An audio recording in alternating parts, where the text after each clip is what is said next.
When I ask new gym goers, what's your why for wanting to start a new fitness journey, the most popular answer I receive might surprise you. It's not to be a bodybuilder. It's not to run a marathon. It's not to lose 100 pounds. And it's not to make an ex-boyfriend or girlfriend jealous because you finally achieved your revenge body. Instead, the most common motivation I've heard to the question, why do you want this so bad, is simply this: it's time to put myself first. My name's Mike Stanlaw. I'm a personal trainer, and I make people sweat for a living. Don't worry, I'm not here to make you do 50 push-ups. Instead, I'm here to talk to you about reframing and rethinking exercise as an ultimate form of self-care, not just as a means of getting stronger and looking better. To throw an interesting fact your way about self-care, did you know that 1 in every 3 people actually feel guilty for taking some time for themselves? I should know, I was one of them. Back in 2015, when I opened my fitness studio, I actually felt that if I wasn't training clients one-on-one, if I wasn't teaching group exercise classes, if I wasn't promoting on social media, or if I wasn't doing one of the 1,000 tasks it takes to run a business, that I was being a bad business owner. I felt that by taking some self-care time for me and by exercising on my own in my own studio, that I was being selfish. A personal trainer that felt guilty for exercising. There's some irony for you. Yes, running a business takes some time and energy, but I quickly found that by not taking care of myself, by not getting my own workouts in, I was actually losing energy. I was losing confidence. I was feeling hypocritical, and worst of all, I was starting to resent training clients because, hey, they were getting their workouts in, and I was being a slacker. I had to go back to the one fundamental activity that made me who I am. I had to go back to the one fundamental activity that made me want to start a business and help people in the first place. I had to start my day, every day, with my favorite form of self-care, physical fitness. By doing this, I quickly learned that I was better for myself during the day, and I was better for others. Besides, nobody likes a cranky personal trainer. Not long after this whole fitness dilemma of mine came one of my most pivotal moments and biggest realizations. It wasn't when I discovered the awesomeness of protein powder. I came across a startling statistic that stated that only 5% of Americans get the recommended 30 minutes of physical activity daily. 5%. This absolutely blew my mind, and I almost immediately made Get Your 30 our studio motto and my personal message to all. Get your 30, meaning get a minimum of 30 minutes of physical activity daily for your physical and your mental health. 30 minutes, 2% of your day. Get Your 30 isn't just a catchy slogan. It has to be a way of life. So just how important is getting your 30? How important is self-care? Back in the pandemic of 2020, like many other businesses, our studio was shut down for a little bit. We were closed down for 4 months. And in these 4 months, you'd be amazed by how many of our members would reach out to me and tell me how much they missed the gym and how much they needed fitness for their physical and for their mental health. Many were anxious, lonely, scared, or depressed. They needed fitness. My phone was filled with text messages about this from our members.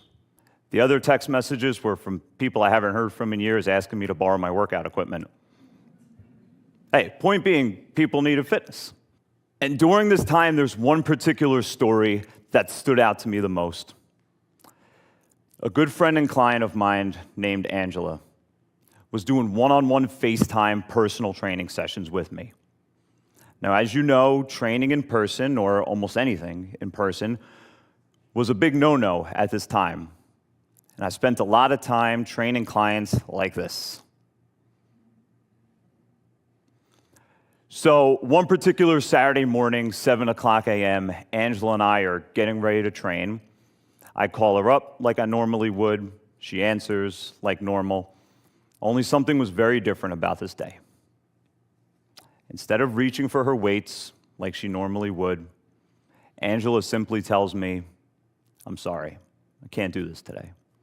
I'm completely unmotivated, and I can't train." There wasn't even time for a motivational pep talk.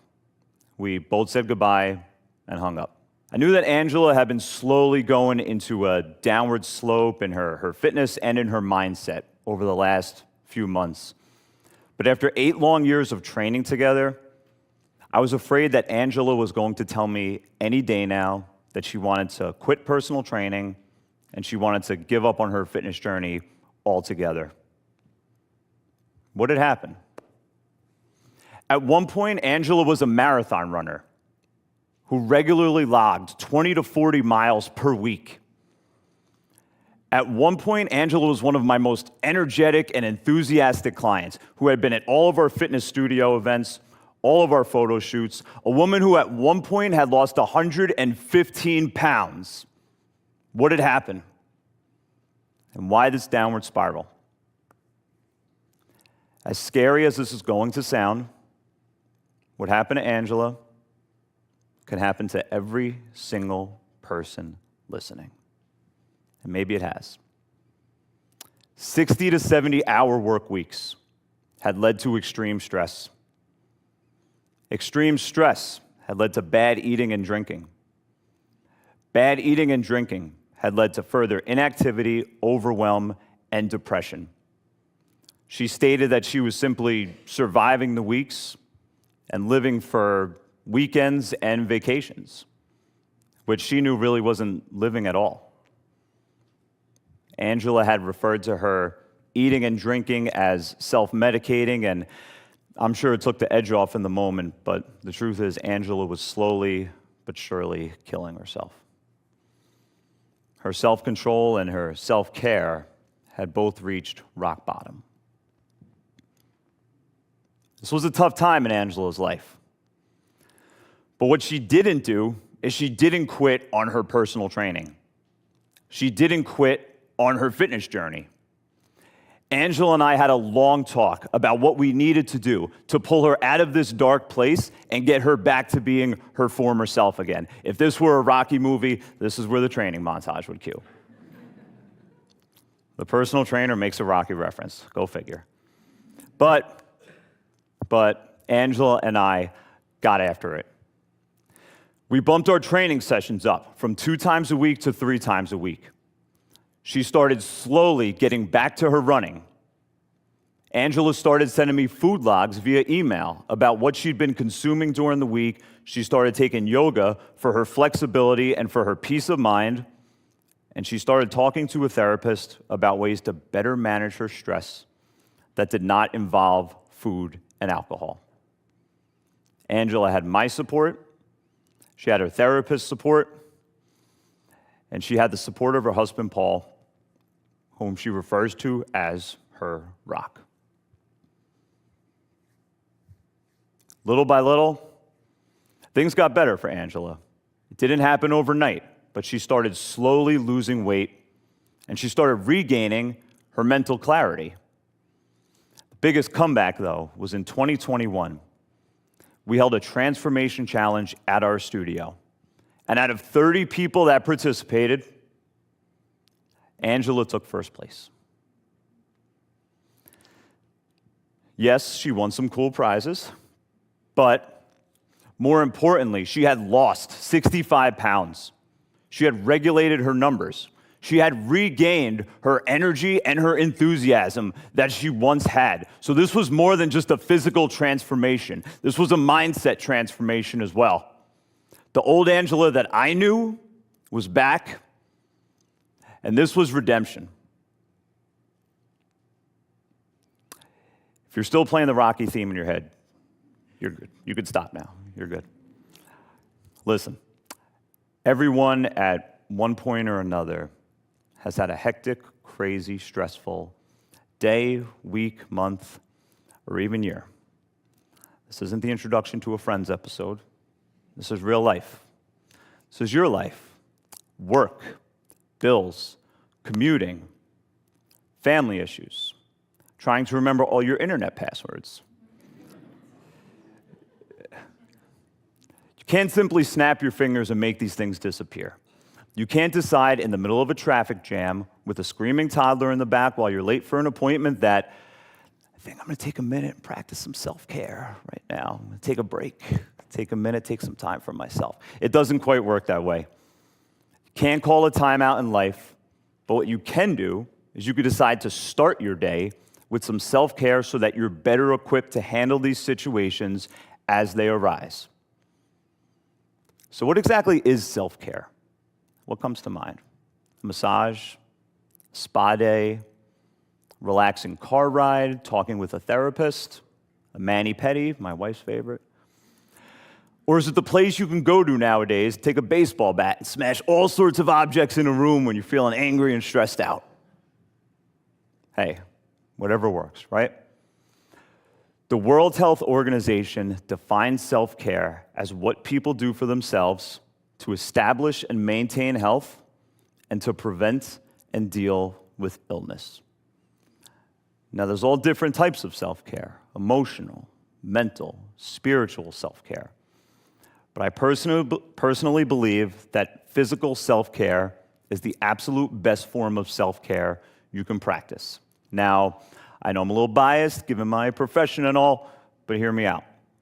Physical self-care ties in with all of the above. It ties in with your mental, emotional, your spiritual self-care. And think of all the amazing benefits of exercise. Yes, there's all the visible benefits we've all come to know and love. Weight loss, strength gain, muscular definition, improved endurance. But there's a benefit that goes well below the surface. That's even more important than just being physically strong. Exercise makes you mentally strong because it improves your mindset and it improves your outlook on things. Exercise doesn't change external situations, it changes how we view them. Exercise doesn't change external situations, it changes how we view them. Angela's story is so important because it's reflective of the direction many of us find ourselves going in from time to time. And it's a constant reminder that we all need self-care daily.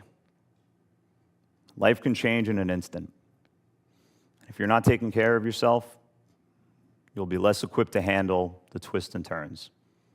Angela will be the first to tell you she still has her ups and downs with fitness and with life. We all do.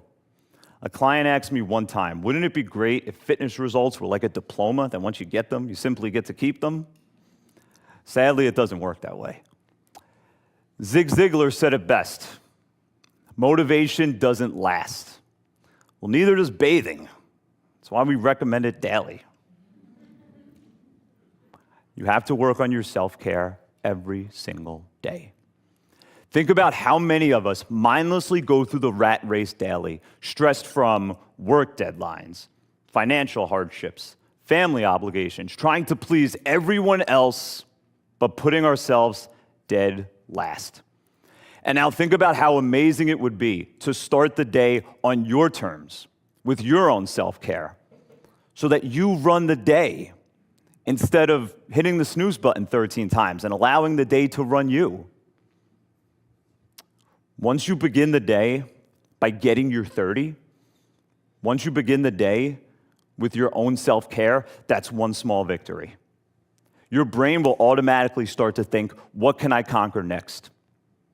And then once you begin to stack these small wins, they slowly build up. And this leads to having great days through self-care.